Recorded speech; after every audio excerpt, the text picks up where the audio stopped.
Praise the Lord. கர்த்தர் நல்லவர், அவர் கிருபை என்றும் உள்ளது. இந்த காலை பொழுதிலே கர்த்தராகிய இயேசு கிறிஸ்துவின் நாமத்தினாலே உங்களை சந்திப்பதில் மிகுந்த சந்தோஷம். கர்த்தருடைய நாமம் மாத்திரம் மகிமைப்படுவதாக. இந்த நாளிலே நாம் தேவன் மீது உள்ள நம்முடைய தாகத்தை குறித்தோம்.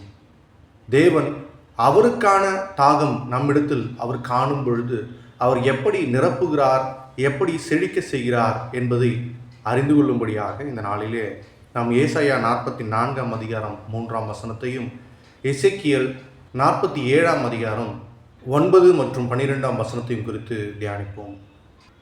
கிறிஸ்துவுக்காய் தாகத்தோடு இருக்கிறோமா? தேவன் மீது அளவு கடந்த அன்போடு நாம் இருக்கிறோமா என்பது மிக முக்கியமான கேள்வியாக இருக்கிறது.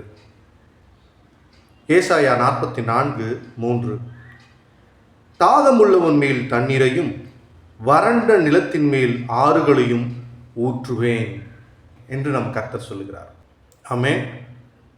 ஆனால் இவர் மாம்ச ரீதியான தாகத்தை சொல்லல, கர்த்தர் மீது தாகத்தோடு இருக்கிற அந்த எண்ணத்தை, அந்த ஆவிக்குரிய தாகத்தை குறிப்பிடுகிறார். தாகமுள்ளவன் மேல் தண்ணீரையும் வறண்ட நிலத்தின் மேல்.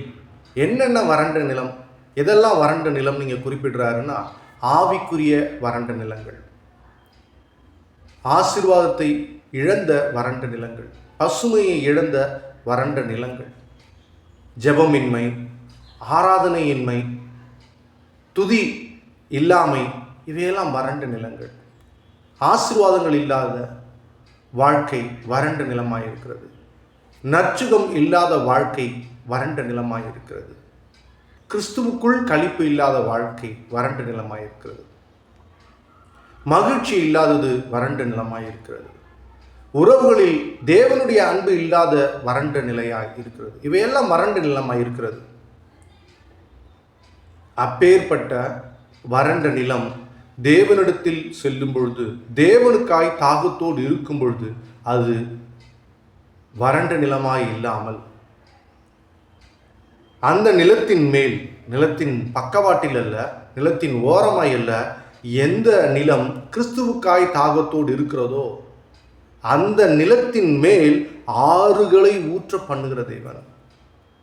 ஆறுகளை ஊற்றுவேன் என்று சொல்லுகிறேன். இங்க ஆறு அப்படின்னு ஒரு வார்த்தையில சொல்லல, ஆறுகள், ஆறுகளை அப்படின்னு சொல்லியிருக்கார். ஒரு ஆறு இல்ல, ஆறுகளை ஊற்ற பண்ணுகிற தேவன். எப்பொழுதெல்லாம் நாம் தேவனுக்காய் காத்திருந்து, தாகத்தோடு காத்திருந்து, தேவ சித்தத்தை நிறைவேற்ற வேண்டும் என்று நாம் தேவனுக்காய் காத்திருக்கும் பொழுது தேவன் நம்மை ஆறுகளை கொண்டு நிரப்ப வல்லவராயிருக்கிறார். அவரே ஜீவ ஊற்றாயிருக்கிறார்.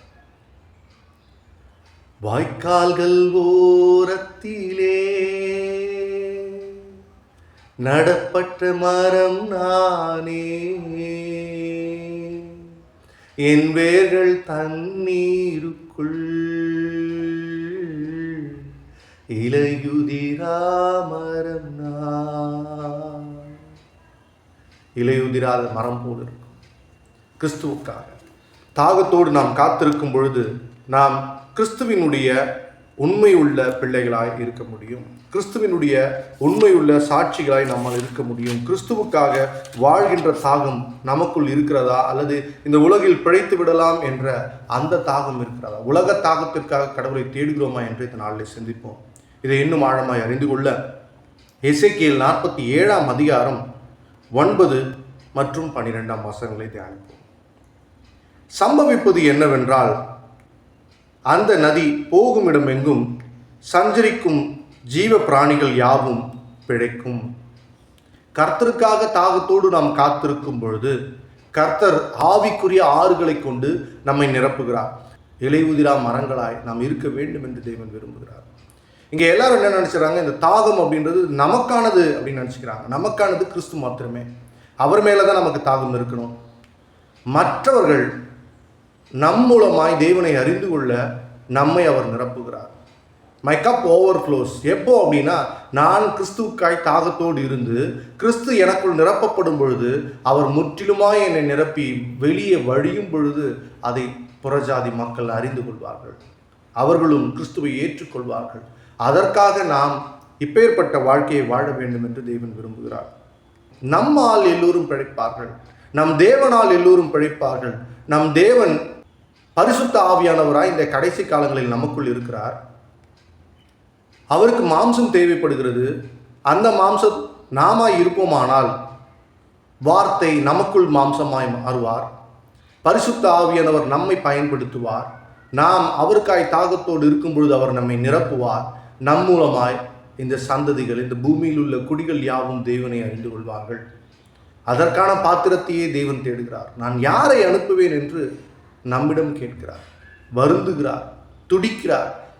அநேக மக்கள் இன்றைக்கு அழிந்து கொண்டிருக்கிறார்கள். தேவனுடைய அன்பை தெரியாமல், மீட்பை தெரியாமல், பாவத்திலே உழண்டு மன அழுத்தத்திலே உழண்டு தங்களை தாங்களே மாய்த்து கொள்கிறார்கள்.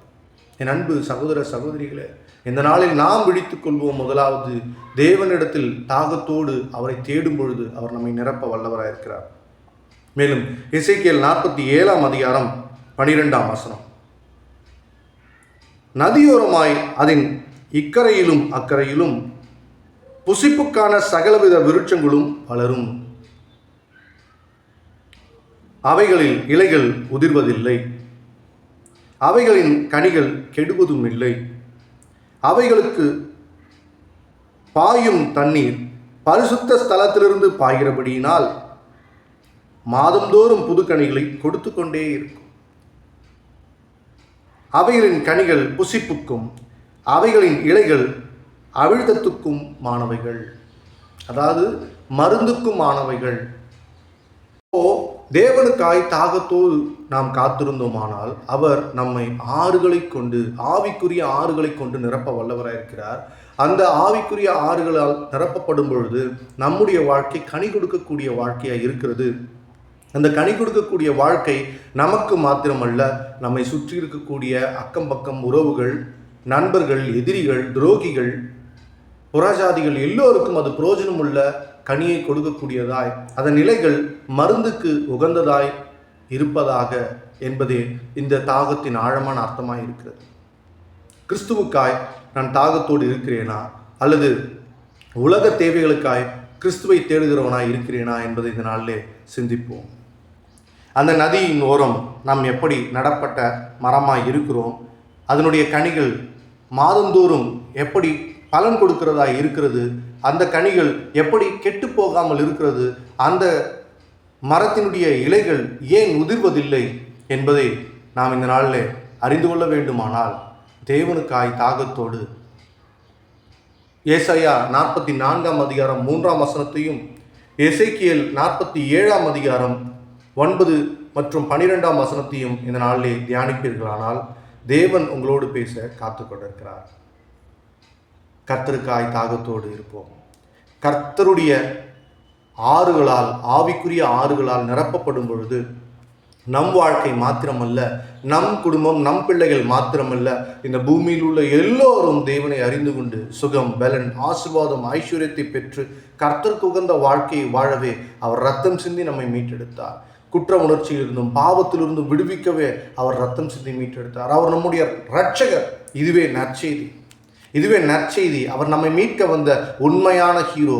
அவர் நமக்காக யாவையும் செய்து முடித்தார் என்பதை நாம் மற்றவர்களுக்கு அறிவிக்கும் பொழுது, நாம் அறிந்து கொண்டு மற்றவர்களுக்கு அறிவிக்கும் பொழுது எல்லோருடைய வாழ்க்கையிலும் நாம் உப்பாகவும் வெளிச்சமாகவும் இருப்போம். ஆமென். God bless you. Have a good day.